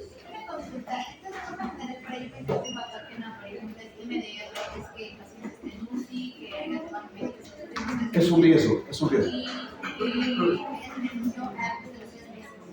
¿Cómo? Básicamente, para que el paciente tiene una afectación, ¿qué pasa con el MDR o resistencia de forma general? Es el tiempo de protección. Hay que tener una presentación previa de los últimos 3 meses, antibióticos en los 3 meses, y que sea de uso, por ejemplo. Está ahí expuesto dentro del hospital a áreas de cuidado críticos. Sí, eso sí. No toda chericha, no toda lixera tiene riesgo. No, si es comunitario no le vas a meter carbapenem, ¿no? O sea, podrías darle un aminoglucósido o una céfalo de tercera. Y esperas el cultivo. Pero, a ver, ¿por qué motivo puse en el ítem de estabilidad? Ustedes tienen que ver, a ver, quizás no se explique bien. La estabilidad es importante, en general para cualquier cosa. ¿Por qué es importante? Porque te da tiempo. Tú tienes que ser agresivo si está inestable. Si está estable, te da tiempo incluso de manejarlo para consultorio. Señora, tome esto, venga acá 2 días a ver cómo hace su cultivo, vamos viendo. Te da chance. El paciente está estable, un poco de fiebre, no está alterado sus funciones vitales, sus signos vitales. Pero si está inestable, sí. Ese es lo primero que tienes que pensar. Y luego, lo que dijimos, ¿no? Ha estado hospitalizado, está en área crítica, ha usado carbapenems en la última hospitalización, en los últimos 3 meses. ¿No sirve para todo tipo de resistencia? Por ejemplo, para las AMC, para las carbapenemasas. Sí. ¿Los mismos criterios? Sí. O sea, de forma práctica, sí. Pero como les digo, cuando tengan situaciones especiales, como inmunosuprimidos, por ejemplo, ¿no? Tienen pacientes con cáncer, apliquen lo mismo, o sea, todo eso, como les dije, el paso 3, 4, 5, aplíquenlo bien en ese paciente. Paciente con VIH, también, ¿no? Paciente que tiene biológicos, los reumatológicos, también, porque cada vez es más común que los reumatólogos ahora nos mandan los pacientes. Casi siempre, quiero que los focalicen, quiero asegurarme que no tiene infección. Es bastante, son muy chistosos. Los traumatólogos también. Ahora que la infectología se ha puesto de moda después del COVID, entonces quieren eso, ¿no? Quieren que se evalúe el paciente para disminuir sus riesgos. Algo así como tu preocupación, que está muy seguro de que le voy a dar terapia empírica correcta. O sea, esto es el método más rápido para dar terapia empírica, sí. Pero lo ideal, ¿qué sería lo ideal para ustedes? Piensen, porque la inteligencia mejora cuando ustedes se esfuerzan en pensar. ¿Qué sería lo ideal? Ya, pero si no tienes el ideal, ¿qué sería lo ideal? Que tengas un método que te pueda decir que en el esputo, en menos de 1 hora, tiene tal germen. O un método que en sangre te puede decir en unas 2 horas, tiene tal germen. Eso aún no lo tenemos. Mientras tanto, la evaluación de riesgos, como les he mostrado, es lo más inmediato para terapia empírica. Porque lo ideal siempre es terapia dirigida. Eso es lo ideal, la terapia dirigida. Pero no tenemos los métodos adecuados, no estoy ahorita. Ok, vamos con lo último de infecto y ya vamos a ver, ¿sí? Porque hoy día sí es un poco largo por ese ítem. Pero sí creo, yo pienso que es necesario, ¿ya? ¿Por qué? Porque estas 4 infecciones son las que van a siempre ustedes ver, ¿no? Toda la vida, ¿ya? Y de hecho, habrá otras como por ejemplo artritis séptica. Me imagino que en reumato ya las han tocado, ¿no? Tocar todas es bien complejo, pero bueno, tienen sus cosillas. O peritonitis bacteriana espontánea, también tiene sus cosas. Ya, pues cada infección. Abscesos hepáticos, ¿no? Que hemos hablado un poquito en tropicales. Cada una tiene sus cositas. Ya. Esto ya lo hemos visto, también lo han revisado, ¿no? La estratificación, ¿no? En función de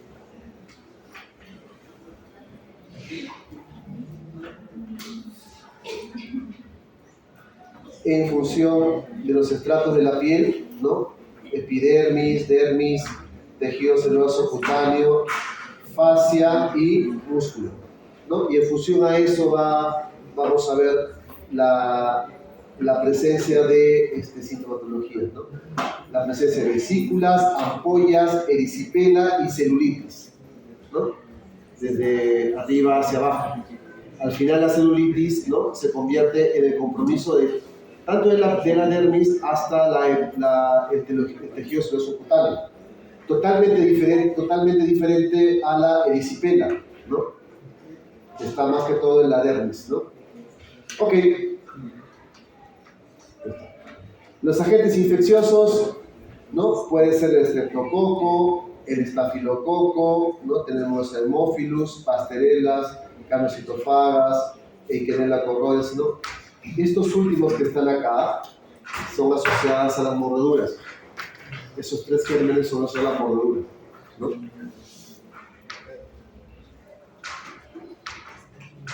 Entonces, el kit del asunto de las infecciones de partes blandas son las puertas de entrada, ¿no? Tiene que haber puerta de entrada de alguna forma u otra, así como les dije en el caso de Dr. House, seguro viste ese capítulo que el brochecito, ¿no? Ese es muy famoso, siempre yo lo comento y todos los chicos han visto, ¿no? Quizás no han visto ER, a los médicos les gustaba en la época ER, sale de emergencia, de los 90, 80. Trata de buscarlo, sí está en Netflix creo, no sé dónde está, o en YouTube. Ya, por ahí está, pero véanlo, ese es más alucinante que Dr. House, es mucho mejor. A mi punto de vista me gusta más. Porque Grey Anatomy, verdad que lo vi una vez y no... Solo casi no te novela. Pero House es chévere, está bien sustentado, pero más me gusta ER, ¿no? ER sale que hace mucho más. Ok.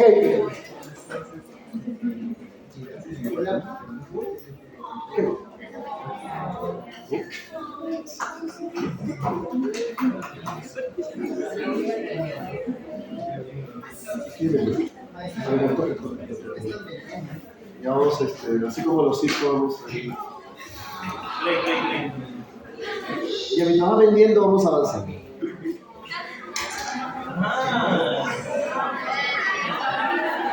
Sí, porque vean su película. Ya, erisipela, ¿no? Como les había mencionado, esto quedó ubicado en la dermis y la epidermis. Vean ustedes, ¿no? Es más local, ¿ya? Erisipela es más local, ¿ya? Es más local. La celulitis, ¿no? Coge más tejido celular subcutáneo.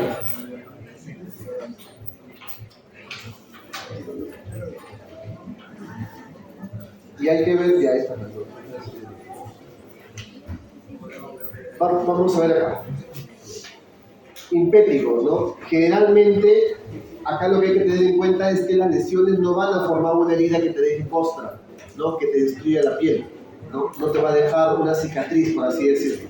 ¿Ya? Eso es casi la gran diferencia cuando lo vemos, por ejemplo, con la ectima. En la ectima sí es una complicación del impétigo y lamentablemente te va a dejar una costra, una escala.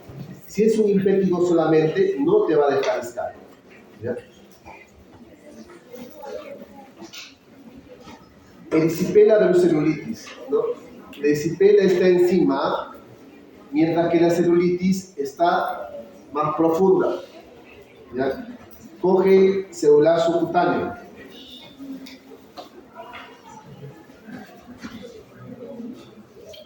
La erisipela tiene una cosa bien interesante. Y eso el otro día lo vimos porque así nomás sí se ve, pero no lo buscan los chicos. ¿Cómo diferencio una erisipela? Generalmente es más por estrepto, ¿ya? Pero hay una cosa que dice ahí que a veces los chicos no lo prestan atención. Compromiso de linfáticos. De linfáticos. Entonces, puedes tener, chicos, la erisipela a nivel de la pierna, ¿ya? Cercano al pie. Y en la parte interna, ¿qué cosa está en anatomía?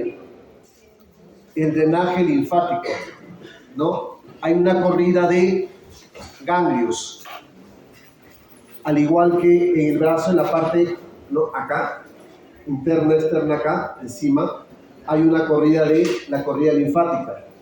Y la corrida linfática tiene linfáticos y tiene ganglios en cada cierta porción. Por eso en los casos de esporotricosis, ¿has visto que esporotricosis? Se hinchan los ganglios. En el caso de erisipela, que está acá, ¿qué sucede? Pueden encontrar un ganglio a nivel inguinal. Si ocurre en la mano que no es frecuente, pueden encontrar un ganglio a nivel axilar o a nivel epitroclear. Si encuentran ustedes ese ganglio, pueden plantear erisipela, y lo más frecuente que planteen es estrepto. En los libros clásicamente, en la antigüedad, ponían eso, ¿no? Lesión, listo, erisipela y la posibilidad de que tenga estrepto. Entonces, es un punto clínico muy importante. En el caso de celulitis, ya baja a celular subcutáneo, ya que viene un punto, porque se puede abscedar. La celulitis se pueden abscedar. Entonces, una mayor complicación al bajar es que tengan que ser drenados. Entonces, algunas celulitis severas que no mejoran los pacientes reingresan como con colecciones. Y ahí lo que hacemos nosotros, ¿qué cosa es? Una ecografía de partes blandas para ver si no existen colecciones y si la abscedación no ha llegado a la fascia. Ahí está lo importante de las infecciones de partes blandas, porque en el momento que llega a la fascia, ahí todo se complica. Porque el paciente de todas formas tiene que llegar a la sala para limpieza. Eso no va a mejorar con antibiótico. Mientras estés en erisipela, probablemente solamente reposo y antibióticos, la cosa no. Ahí vamos. ¿La celulitis tiene más riesgo de bacteria? Sí. Sí. La erisipela también, pero no es más local, ¿no? O sea, no van a usar muchos materiales. Pero sí lleva más y componente de los linfáticos. Sí. Ahora, si me dice a mí censo estricto, una celulitis en el contexto de severidad no va al flujo linfático, sí no va a dar. Pero si me dijeras de la forma inicial en ambas, la erisipela más. En la evolución, una celulitis complicándose te va a dar hemopatía, de todas formas. Pero en el inicio, no, más va para la erisipela. Y bueno, estos son los gérmenes que ustedes más van a encontrar, ¿no? Pero más es este de acá, ¿no? El estreptococo beta hemolítico. Y al final acabamos en esto, ¿no? Ese problema, drenarlos. La celulitis sí pueden dar abscesos o lecciones. Por ese motivo es que nosotros generalmente, cuando tenemos una celulitis, el paciente no evoluciona bien, hacemos una imagen. Lo mínimo, chicos, que hay que pedir es una ecografía. ¿ya? Si está muy comprometido en el mundo ideal, en el mundo gringo, ese paciente acaba en resonancia. Porque las resonancias son un método diagnóstico muy bueno para partes blandas. Es genial para partes blandas, no es bueno para huesos. Para tendones, es muy bueno. Te puede marcar si hay abscesos, todo, ¿no? Bien, y te sirve mucho para planificar la cirugía, ¿no? De partes blandas, ¿ya? Pero no es muy práctico desde el punto de vista logístico, ¿no? En un hospital. Usamos más otra cosa, no usamos, en este caso, ecografía, ¿no? Infecciones necrotizantes. Ahí viene lo bueno, ¿no? Cuando llegamos a esto, ahí sí estamos mal, ¿no? Porque generalmente esto ha ido ya epidermis, ¿no? O sea, la pollita, erisipela, celulitis, y ya se fue hasta abajo. Buen ejemplo de esta lesión, loxocelismo. Los pacientes con loxoceles llegan a este tipo de infección. O la mala evolución de una celulitis, puede llegar a ser necrosis, ¿ya? Si es que no lo controlas adecuadamente, puede llegar a ser necrosis. Pero bueno,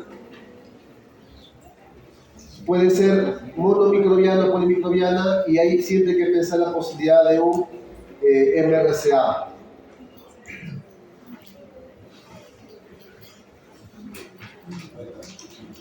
Los forúnculos, nódulos, ¿no? Inflamatorios profundos, dermis doloroso, firme y tendencia a ordenarse, ¿no? Y los antrax, ¿no? Confluencia de varios forúnculos, placas edematosas, ¿no? Hasta formar abscesos, ¿no? Como le recuerdo. Abscesos de piel. Normalmente sí tenemos casos de abscesos de piel, ¿no? Y generalmente están en dermis, ¿no? Y parte de los tejidos seloso cutáneo, ¿no? Y eso muchas veces, generalmente lo vemos cuando no hay factor de riesgo. ¿Por qué? Por el Staphylococcus aureus o Strep. Estos tienen que ser drenados.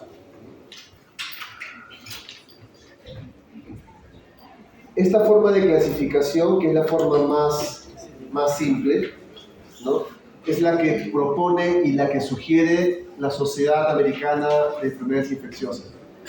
Hasta el momento, la guía es del 2014, así que si la quieren revisar, desde el punto de vista clínico es muy bueno, pero para antibiótico-terapia probablemente un poco desfasada. Pero clínicamente es una muy buena guía. O sea, ahí van a ver detallitos, más detalles de los que yo les estoy mencionando acá, ¿no? Acá importante es celulitis necrotizante, lo que le dije. Una celulitis con mal manejo llega a ese punto. Faseitis, el Fournier, y esto es lo que yo espero que nunca lo enfrenten, las miositis, porque esas son terribles. O sea, que llega a la fascia, ahí lo va manejando, pero que el músculo se desvitalice o que el músculo se ponga isquémico, que el músculo se empiece a necrosar, eso es para llorar. ¿Por qué? ¿Qué vas a hacer? ¿Qué tienes que hacer ahí? No amputar, tienes que cortar músculo, como el helado, así. Yo he visto eso en casos porque algunas clínicas estéticas me piden que vea a sus pacientes, sobre todo cuando se ponen ¿cómo se llama? Prótesis, ¿no? Y se sobreinfectan a veces y hay necrosis. Y es bien triste, ¿no? O sea, sean en senos o acá, ¿no? Infección de partes blandas postquirúrgicas, ¿no? Post procedimiento. Por eso estos tipos de procedimientos quirúrgicos tienen que ser hechos por cirujanos plásticos. No puede ser hecho por médicos estéticos. Así que si alguno de ustedes, sin afán de molestarlo desde ahora, tienen su plan ser médico estético, yo les pido que por favor desistan de eso. Es preferible decir, me voy a especializar en dermatología o cirugía plástica y aplico los métodos que estén más regidos.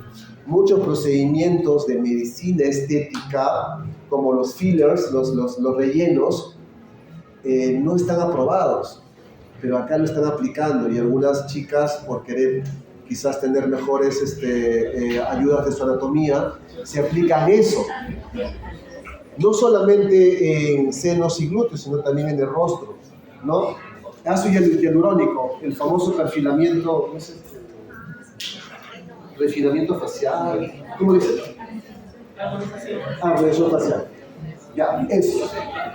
Hay casos ya bastante sí, y yo digo, yo los veo, lamentablemente sí, ¿por qué? Porque vienen, el doctor que trabajo hace reconstrucción. El negocio nuestro ya no es que le metan la sino sacarlo. Es un cirujano plástico dedicado a eso, y es genial, ¿eh? Entonces nosotros no tenemos problema, porque ya vino con el problema. Pero ayudar a eso es bien complicado, o sea, la verdad que sí es un dolor de cabeza, ¿no? Hemos tenido incluso casos de bacteriemias, hemos tenido que hospitalizarlo en una clínica, todo eso. Es, por eso digo, no es tan sencillo, ¿no? Pero ¿quién debería hacer los procedimientos con todos los riesgos? Una persona certificada. ¿Quiénes son? Los cirujanos plásticos y los dermatólogos. Lamentablemente en los últimos 5 años, 10 años, estamos viendo muchos chicos que se llaman médicos estéticos, que solamente que hacen diplomados o maestrías en línea y que luego hacen entrenamientos, talleres de inyectores, dicen, ¿no? De inyectores. O sea, todas esas cositas que yo digo. Por eso, lo formal es eso, ¿no? Es verdad que la especialidad de dermatología es de las más peleadas que hay en todo el mundo, en todos los países, y plástica ni hablar también, ¿no? Entonces es preferible, si uno desea hacer estos procedimientos, hazlo bien entrenado. Y incluso el entrenamiento no quiere decir, como el título ya está, estas personas que se meten a estos procedimientos tienen que tener un número de procedimientos para decir que están capacitados para eso. No decir, he hecho 50, he hecho 100, 200, ahora sí yo soy, ¿no? La cirugía plástica se mide por tu destreza haciendo procedimientos. Tú te vas a Brasil, he hecho 100, 200, ya estás entrenado. Y supervisado por un superior. Así se entrena el cirujano. Y yo sí he visto eso, es bien feo, ¿no? Dime. Peor. Peor. Metocrilato, actigel. Ácido hialurónico en otros países, incluso en rostro, lo colocan con ecografía. ¿Para qué? Para tratar de no agarrar vasculatura. Porque si tú metes ácido hialurónico en una arteria, puede provocar necrosis. Yo sé que todos quieren ganar dinero, pero yo estoy viendo mucha tendencia en muchos jóvenes en querer hacer medicina estética porque es más fácil montarse el negocio. Yo no digo que esté mal, pero si lo vas a hacer, a mi punto de vista humilde, yo no soy metido en esto, es que deberías ser dermatólogo o plástico. ¿No? Cirujano plástico. Esa gente se ha entrenado. Los plásticos en mi época, ¿sabes quiénes eran? Los cirujanos generales que hacían 3 años más 3 años de plástica. Algunos programas acá en Perú obligan al plástico a hacer 2 más 3, o 2 más 2, o sea, 4 o 5, ¿no? Pero en mi época era así, ni un plástico era plástico si no hacía primero general, y después postulaba plástica, ¿no? Y dermato ni hablar, pues acá en Perú es la más peleada, ¿no? Sí, entonces si van a hacer estas cosas, tienen que ser ellos, ¿no? Ok, la guía lo pone de esta forma, ya estamos, el diagnóstico, básicamente, sea el ectima o el impétigo, ¿no? Hacer esos cultivos, generalmente estafilococo o estrepto, ¿no? En erisipela, normalmente no recomendamos hacer hemocultivos, salvo que esté muy inmunosuprimido, ¿no? Muy inmunosuprimido. No recomendamos hacer hemocultivos, ¿no? Pero sí hacer exámenes directos, ¿no? De la zona. El tratamiento, en el caso de un impétigo, upilocina local o a lo mucho algún metalactámico, pero generalmente es bien local, ¿no? Como una upilocina, tranquilo. Y en estafilococo normalmente usamos dicloxa o cefalexina, antibióticos muy sencillos, porque nuestra realidad es que no tenemos mucho MRCA, por decir que no tenemos, ¿no? Erisipela y celulitis sí podemos manejarlo de forma ambulatoria, pero en algunos casos hay que hospitalizar, por el riesgo de las complicaciones que pudiera tener, ¿no? Y usamos generalmente algún betalactámico también. Si hay sospecha de MRSA, usamos, en este caso, banco. Y en necrotizantes, ahí sí la cosa cambia. Normalmente tiene que ser siempre un betalactámico, porque da coberturas para gram positivos y los betalactámicos, como hemos conversado, también cubren anaerobios, ¿no? Las penicilinas cubren anaerobios. Hay que tener esa cobertura también. Y si hay sospecha de MRSA o de Staphylococcus aureus, se le agrega oxacilina o cefazolina. Pero generalmente vamos con, ¿no? Cuando es severo, sobre todo de Fournier, se va con banco y más pipetazo, o banco más carbapenem, o banco más ceftriaxona.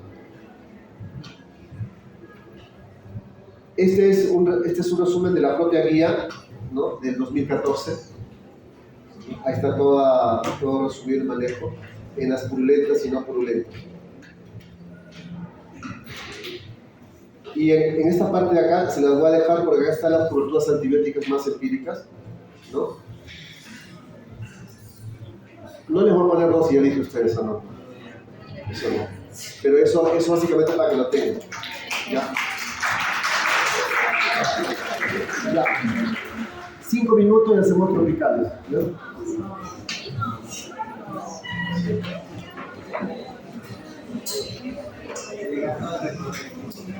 Avanzamos porque si no estamos atrasándonos y ustedes se van el 14, dicen, ¿no?